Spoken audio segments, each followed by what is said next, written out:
Hey everyone, welcome back to the Englishman Podcast. I'm your host Sarah, and I'm so glad you're here today.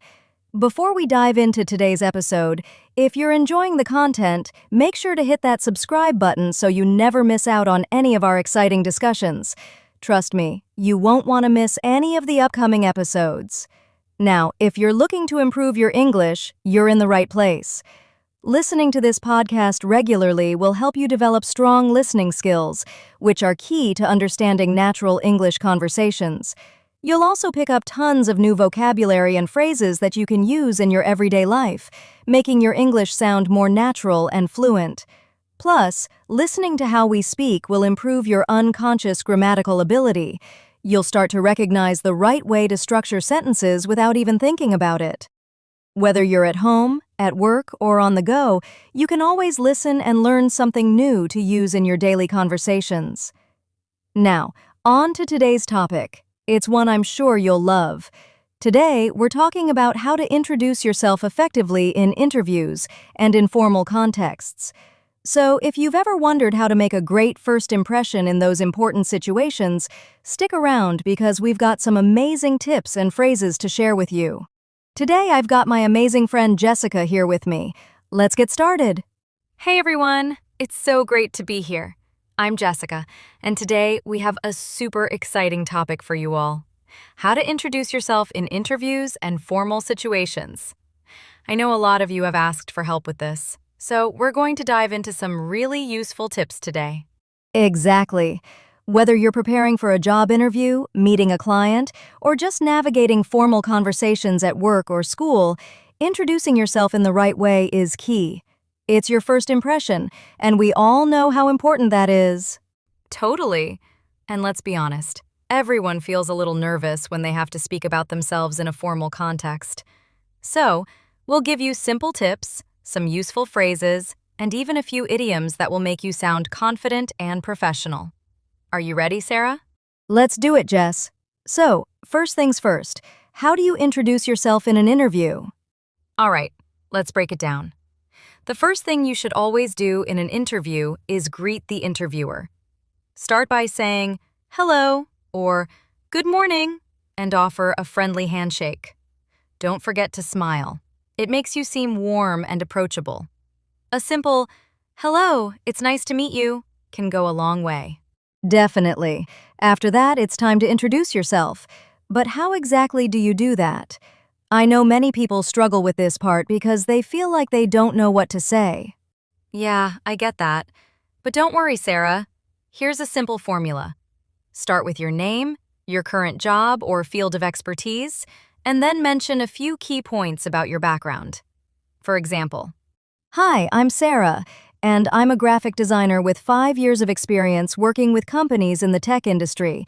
I specialize in creating user-friendly websites and branding. exactly. It's a quick, clear, and concise introduction that gives the interviewer a good idea of who you are and what you do. If you've worked on any big projects or have special achievements, you can mention those too.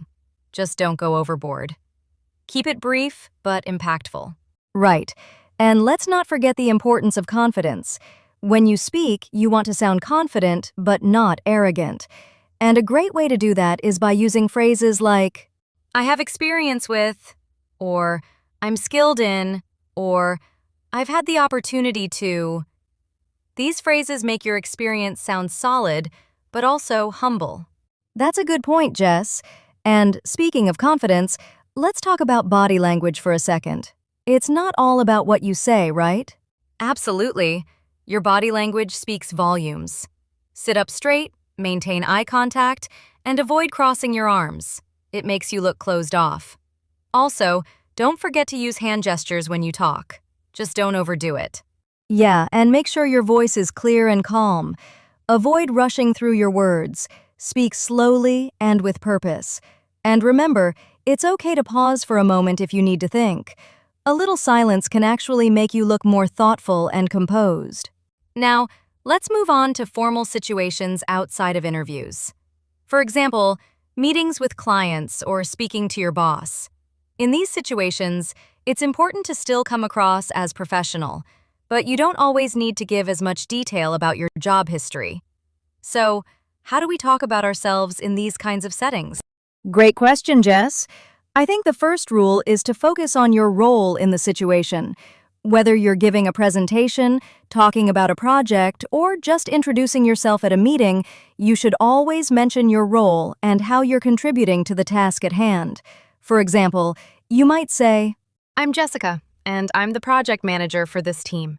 My main responsibility is to make sure everything runs smoothly and that we meet our deadlines. Exactly.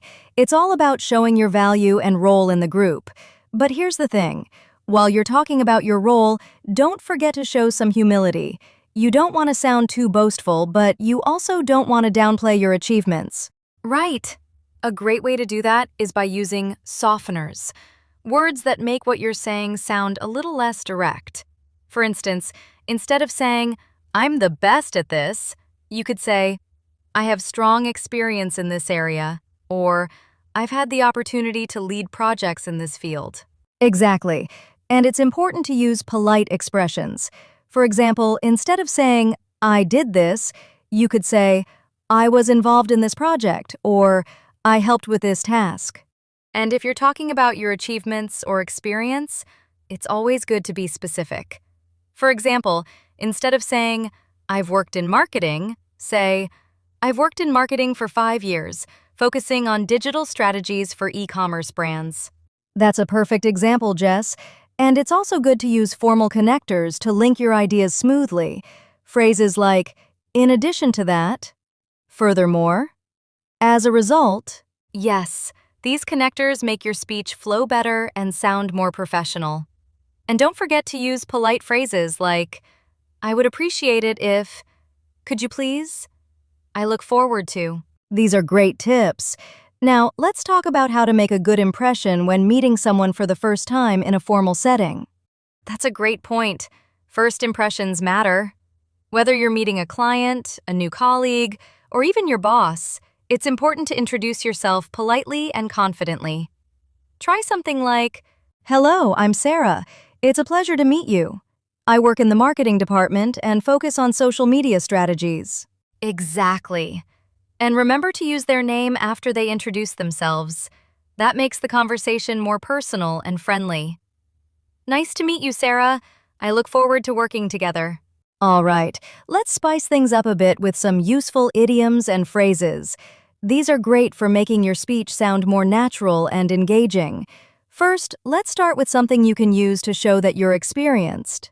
How about, I've been around the block? It's a casual way to say you've had a lot of experience in a certain area. For example, I've been around the block in marketing, so I know how to build a successful campaign. Ooh, I like that one. Another good one is, I've got my hands full. This means you're busy, but it's also a great way to talk about your responsibilities. Like, I've got my hands full with this new project, but I'm excited about it. Another good one is, getting the ball rolling. This means starting a task or project. For example, let's get the ball rolling on this new marketing campaign. Great one. And here's another useful idiom. Put your best foot forward. This means to make a good first impression. For example, I always try to put my best foot forward when I meet new clients. And let's not forget, cut to the chase, which means getting straight to the point. You can say, let's cut to the chase and discuss the budget for this project. All right, Jess. I think we've covered a lot today. We've talked about how to introduce yourself in interviews, how to talk about yourself in formal situations, and we've even thrown in some cool idioms and phrases. Hopefully, our listeners feel a lot more prepared to handle these situations with confidence. Definitely.